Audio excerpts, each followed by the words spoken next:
Magandang araw, narito ang horoscope para sa araw na ito. Bago tayo magpatuloy, i-click ang subscribe at notification bell para updated sa iyong horoscope. Aries, magiging mapagpasya ka ngayon na hindi karaniwang nangyayari sa iyo. Maaari itong humantong upang magpakasawa sa haka-haka na kung saan ay hindi napakasama maliban kung ipagsapalaran mo ang lahat ng iyong pera dito. Bukod pagdating sa mga usapin ng puso, dapat kang mag-ingat.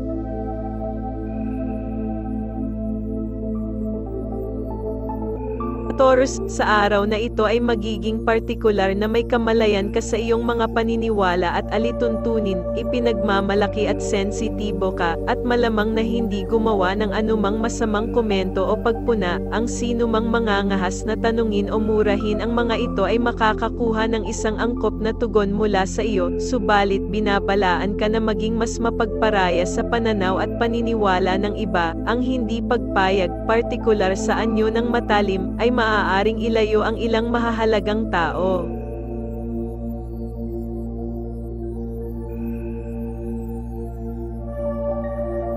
Gemini, magiging mas emosyonal at sensitibo ka ngayon. Kalusugan, dieta, karera, trabaho at mga nasabing bagay ang nasa isip mo at magbibigay ng stress sa pag-iisip at pag-aalala. Kailangan mong alagaan ang iyong kalusugan at kalinisan.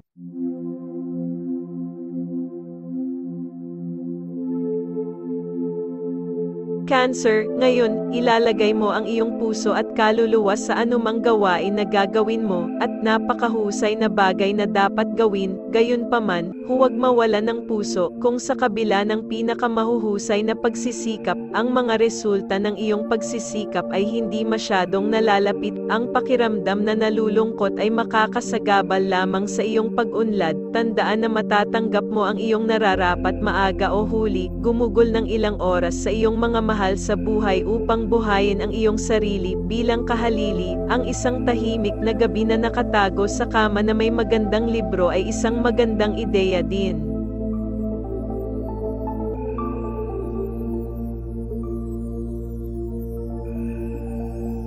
Leo, bibigyan mo ng kahalagahan ang iyong trabaho at ang iyong estilo ng paggana upang makakuha ng isang promosyon sa opisina. Dadagdagan mo rin ang dami ng trabaho na inilagay mo, habang ang mga bunga ng iyong paggawa ay maaaring hindi kaagad magagamit sa iyo. Sa isang napakaikling panahon, maaari mong asahan na makagawa ng mas maraming mga natamo kaysa sa inaasahan mong. Walang karapat-dapat tandaan na malamang na mangyari sa iyong personal na mga relasyon ngayon.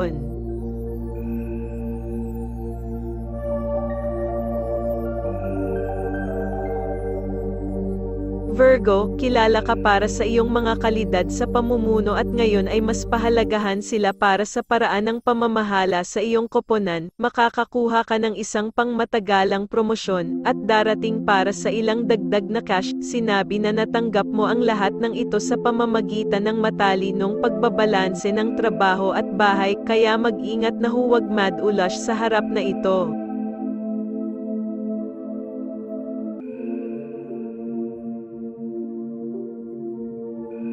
Libra, sinabi na ilalagay mo ang lahat upang bigyan ng higit na pansin ang iyong panlabas na hitsura at ang iyong kagandahan dahil mas magkaroon ka ng kamalayan tungkol dito. Ang mga tao ay maakit sa iyong kagandahan ngayon. Magagawa mong ibahagi ang iyong sariling mga ideya at saloobin sa mga tao. Sa parehong oras matututunan mo ang tungkol sa kanilang mga pananaw at mula sa kanilang mga karanasan.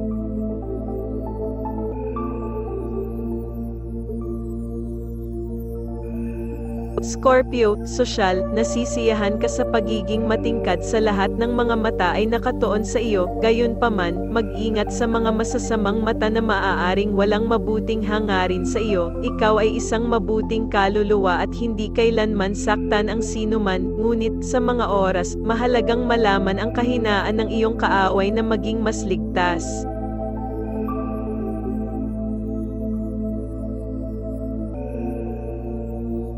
Sagittarius, para kang isang bagong pag-asa para sa iyong kumpanya at ikaw ay naatasan ng maraming mga mapaghamong proyekto ngayon, at ang iyong pagsusumikap at pagsisikap ay pinahahalagahan kapag matagumpay mong nahawakan ang mga proyekto. Kung ikaw ay sapat na mapalad, maaari ka ring makakuha ng mga insentibo sa lalong madaling panahon.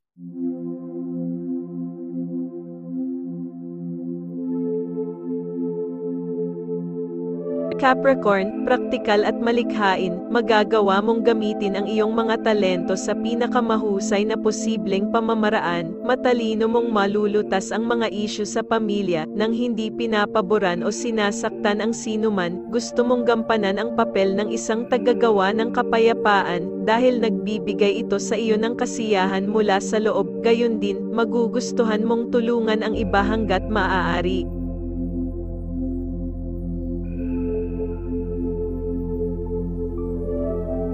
Aquarius, ikaw ay isang mahusay na manlalaro ng koponan at ang iyong pagganap ay umabot sa isang bagong antas kapag ikaw ay bahagi ng isang pangkat, maging isang aktibong miyembro ng iyong pangkat, ipahayag ang iyong mga opinyon, ibahagi ang iyong kaalaman at makita kung paano ang iyong koponan ay naging panalo, wind up ang iyong araw sa pamamagitan ng pag-hangout kasama ang mga kaibigan at pamilya.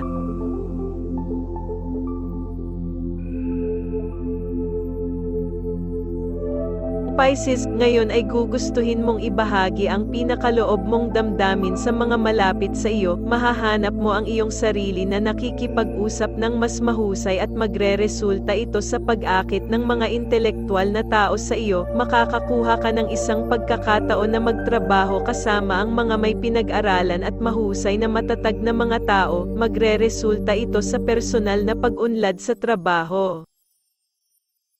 Sa mga newly subscribe, welcome sa ating channel. Atin pong tatandaan na ang general horoscope ay gabay lamang at ikaw pa rin ang may desisyon sa iyong buhay. Peace and prosperity to all. Salamat.